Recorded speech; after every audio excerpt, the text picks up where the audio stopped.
यहाँ पर जो जमातों के दरमियान मुकाबला है उसमें पाकिस्तान मुस्लिम लीग नून आज़ाद उम्मीदवार, इसके साथ जमात इस्लामी, पाकिस्तान पीपल्स पार्टी, तहरीक लब्बैक, जमात इस्लामी, निज़ाम मुस्तफ़ा समेत जो दीगर छोटी जमातें हैं वो बड़े मुकाबिल है।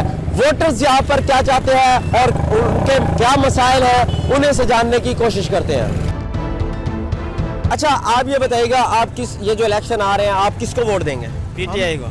आप भाई किसको वोट देंगे? हम पीटीआई को। हम उसके वोटर हैं, उसको देंगे और वोट देंगे पीटीआई को। नवाज शरीफ ने कुछ भी नहीं किया। पीटीआई के भी वोटर हैं। अच्छा, आप किसको वोट देंगे? सरदार फरूक अमाल दृश्य को। वो किस पार्टी से? वो तो आजाद है। आप किसको वोट देंगे? अस्सलाम वालेकुम जी, भुट्टो। आप किसको वोट देंगे? चौधरी मकसूद। इंशाल्लाह मुस्लिम लीग को वोट देंगे। अच्छा, आप ये बताइएगा, आप इस इलेक्शन में वोट किसको देंगे? पीटीआई को इंशाल्लाह।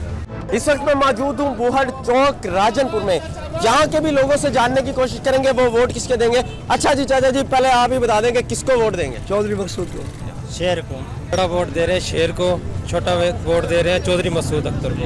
आज़ाद उम्मीदवार जो है वो भी इस वक्त काफ़ी जो है उनकी चाहत है, तो पार्टी से ज़्यादा जो लोग हैं वो आज़ाद उम्मीदवारों को प्रेफर कर रहे हैं। जिस वक्त मैं मौजूद हूँ हल्का पीपी 296 और NA 199 में। वोट किसको देंगे? वोट जी शेर को। मैंने किसी को नहीं देना। नवाज शरीफ को। इस वक्त मैं मौजूद हूँ NA 199 और PP 297। किसको वोट दोगे?